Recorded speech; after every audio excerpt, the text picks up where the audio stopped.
This is the closest thing to any sort of religious text or spirituality that as a people, as Americans, we can all identify with, because this is basically the sum total of our culture, you know, samurais and spaceships.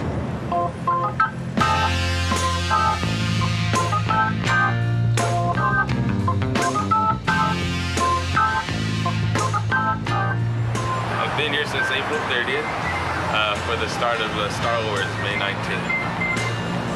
We arrived here April 13th, me and a few other guys. And we got kicked out by the cops a few days later.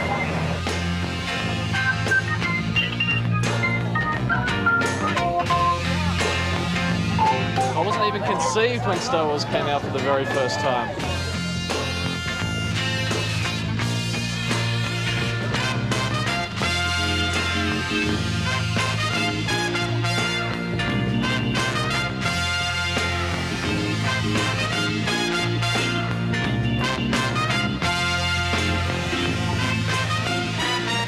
Nobody is just gonna come walking up the street and saying they're in front of us. That will not happen, and people around me will make sure that does not happen either. Because there will be a major problem if it does happen. When Star Wars opened, it coined the phrase blockbuster, you know, because at the Mann's Chinese Theater when it opened in '77, it was going around the block. That was a theater where the original Star Wars movie premiered. George Lucas was actually sitting across the road eating a hamburger with his wife when he saw people lining up for a movie along here, and he didn't realize that it was his own movie. This is kind of like Star Wars all over, the original, A New Hope all over again for my generation. We thought we'd try to recreate that hype, but on a much bigger scale for the Phantom Menace. It was our idea to wait here for 3 weeks to see this film. Where are you from? I'm from England. It was our idea to go out and spend $9.50 just to see a 2-minute and 20-second trailer. I downloaded all of the TV spots. I have them all on my computer. I have the trailer on my computer. I have everything Star Wars, and I just can't wait for this. At last, we will reveal ourselves to the Jedi. At last, we'll have our revenge. It was just so cool to see it on the big screen and hear the rumble of the subwoofer and all that stuff, and I was just like, oh my God, I can't wait to see this movie. Like my friend and myself have probably had sex more times in our lives than everybody online put together. As Lucas said, he's making this for the fans. He's not making this for, you know, the general population, Joe Schmo off the street. This movie is being made for the hardcore Star Wars fans who want to see the first 3 movies. He and his movies have, gotten me through some times in my life. I mean, he's amazing, and he's humble, and he's all of that. He's going to stay true. He's not going to sell out. You know, when I was like 14, my mother would, hey, there was something about Star Wars in the paper, I clipped it out for you, and, I'd keep it. I believe that he'll make sure to make a movie that'll please the true fans. He has a great heart. The message is positive. I'd keep clippings, when he got divorced, etc. I'm sure he does an amazing thing with all of the, money he makes. Do you have him in the site the entire time? Because I'm, fondling him like he's, a close friend. I'm just afraid that maybe he'll leave the rights to his kid or something in his will, and then his kid will become some sort of crack fiend. That's what I'm afraid of. And suck old men's toes for crack money, and then he'll sell the rights or something for some rock. You forgot the batteries. Star Wars started the merchandising. On one hand, it can seem cynical, and they're trying to milk it for every penny they can. I've been bumping these off briskly at $100 a pop. On the other hand, I see these toys, they're cool, I want them. These haven't been out of the box for 22 years. I have this little 6-inch or 5-inch Yoda with a cloth robe and stuff, and he totally rocks. The way his hands are positioned, right? You can put cigarettes in his mouth so it looks like he smokes. In Germany, I'm in my room with all the collectibles about Star Wars and put the helmet on, and suddenly I disappear. And then there's a cut, and I appear in New York. $100. He's gone. Gone. This is the one for my personal collection. Those are the people I hate, because I was at Toys R Us at midnight, 12:01, when they were selling those toys, and people like that grab 8 or 9 of those figures. They have to have, everything's got to be perfect, and then they go and they sell them for $30 or $40, and that's the reason why Star Wars fans like me cannot get what we want. I kind of stole one from a little kid. which was kind of cool. But you know, it was Boba Fett, which I love Boba Fett. And like the kid had the last one, but his mom wasn't around, right? So I kind of like rolled up to the kid and I saw you had the last Boba Fett. And like the kid's probably, what's he gonna do with Boba Fett, really? I mean, so I was like, hey, you know, you're not allowed to take that out of this aisle unless, you know, your parents are with you. And he was like, oh, okay. So he put it down and he went to get his mom, and I snatched it up and ran to the cash register. This lightsaber isn't mine, unfortunately. Well, the lightsaber duels have to stop.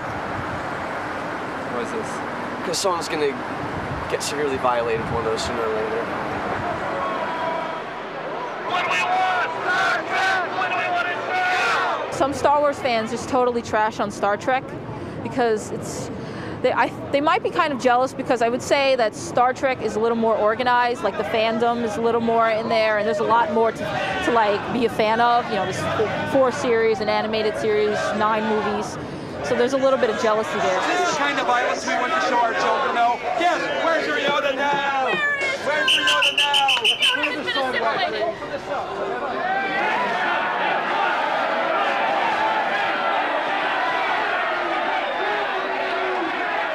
Everyone knows Darth Vader. We all know Luke Skywalker. You know, it's kind of cool. It's just become such a deep part of our culture that you can say the Force. I can just say to you the Force, and you know what I'm talking about. I don't even got to say anything else.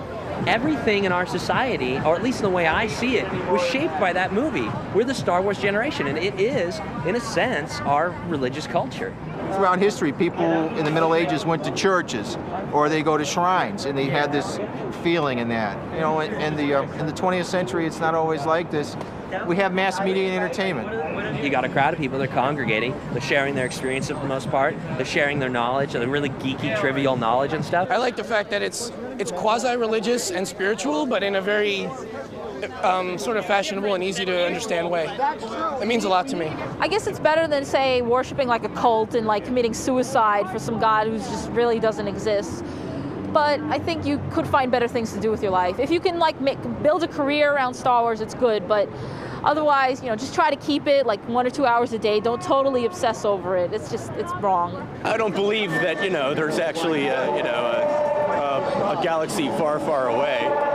Well, actually I do. These people should be praying right now to Jesus, or at least sitting at home and watching television or something.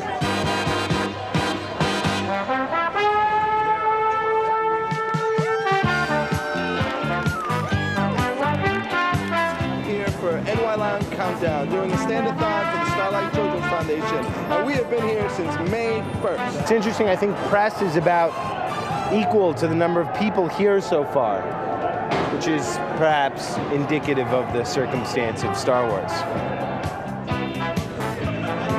If I'm in an Obi-Wan robe, then I sort of can step out of my meteorologist shoes for a second and just go nuts with it. Why are we covering it? I don't know.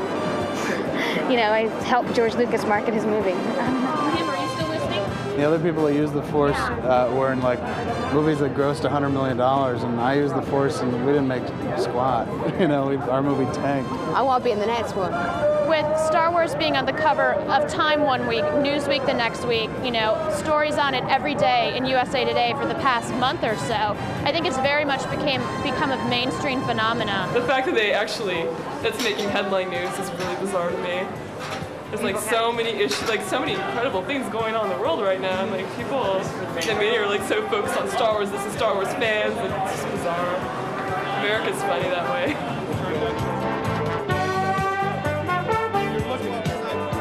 I don't know how many networks are actually here, as well as independent people, documentaries were being made, but it was incredible. Every major network was here.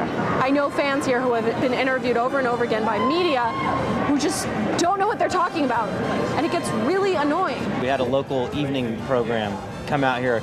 It's a half-hour show that's on every night, and they spent the whole time calling us freaks and making fun of us and calling one of our guys, saying that he was raised by wolves. Yeah. When I think it was Fox 5 asked me why don't I get a life instead of wasting my time here, and what do I say to people who say that? And I say to them, I think you're jealous because you really wish you could be here.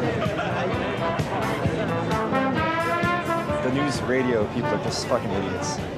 they're the stupidest people on the earth, you know? They ask you the same damn questions over and over and over, and then they don't want to listen to your answer. Well, the silliest one that I've been asked, like, do I dream of a particular character or characters in the Star Wars trilogy? I thought that was a little odd. Like, no. I mean, not to say I've never dreamt about Star Wars characters. I'm what's called an undercover nerd. When I took my job, I told my boss that when Star Wars comes out, I need time off work, and I've been working there for 5 years, so that was 5 years ago that I warned them that I was taking this day out, so they really had nothing to say about it. Undercover nerds are people who can dress in public and talk to regular people, but at home we have secret stashes of Japanese cartoons. I haven't met anyone here who's a geek or who doesn't have a life or who's foolish. I don't really see us any different than football fans that paint their faces and stand nude in 40 below degrees or whatever they do. And I'm really shocked at the animosity from the media towards us by calling us freaks and idiots and wackos. After episode 3, I don't know. I figure I'm either going to leave the country or stick dynamite in my ass and blow myself up in the theater after it's over. Because what the hell, you know, like, there's no more. That's it. No more Star Wars. What are you going to do if the movie really sucks? Probably see it again. Yeah, we'll probably see. Yeah, we'll have to see it again. I can't see any way that it could suck, but if it does, I'm just gonna have to slit my wrist. It's not gonna suck, man. There's no way the movie can suck. There's just no way the movie can suck. Don't see that. There is no way it's gonna suck. Well, it could suck. It could not suck. It could. How could it suck? We've seen 2 trailers. They both rocked. Well, you know, how could that? Well, maybe not. Once the opening scroll starts, I'm gonna be in ecstasy. There's gonna be people crying here, you know? We're gonna see the movie tonight. Opening night. What time? First night, 12:01. 45 minutes. Best theater in New York City.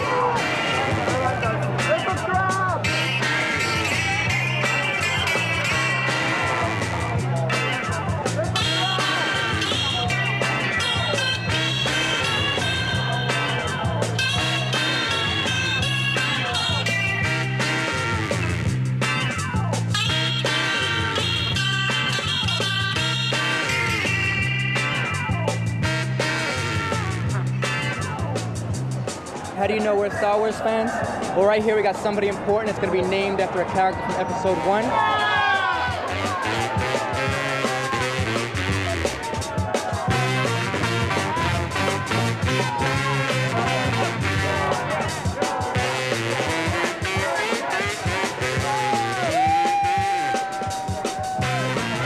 This is the best night and the best audience to see this film. There'll be nothing like it.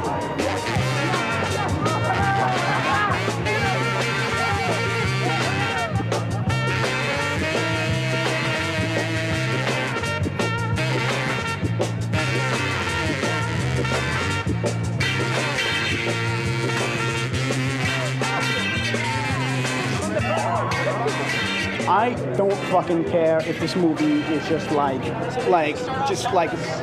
alien bestiality. I'm still gonna be down. Gonna love this. You know why? Because it's Star Wars. Oh man! Come on! I'm on my way in.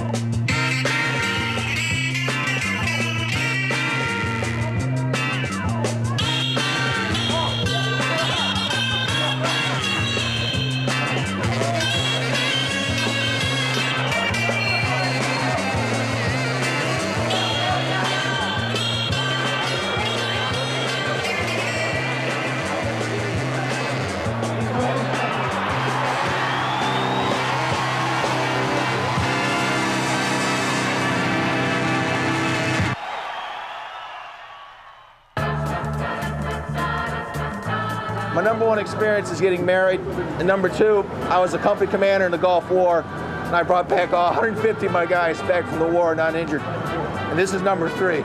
It sounds so corny, man, but that's exactly how I feel. It's really great.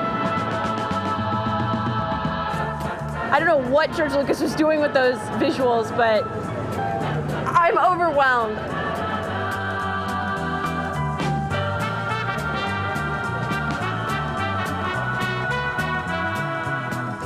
I had no idea what that movie was about.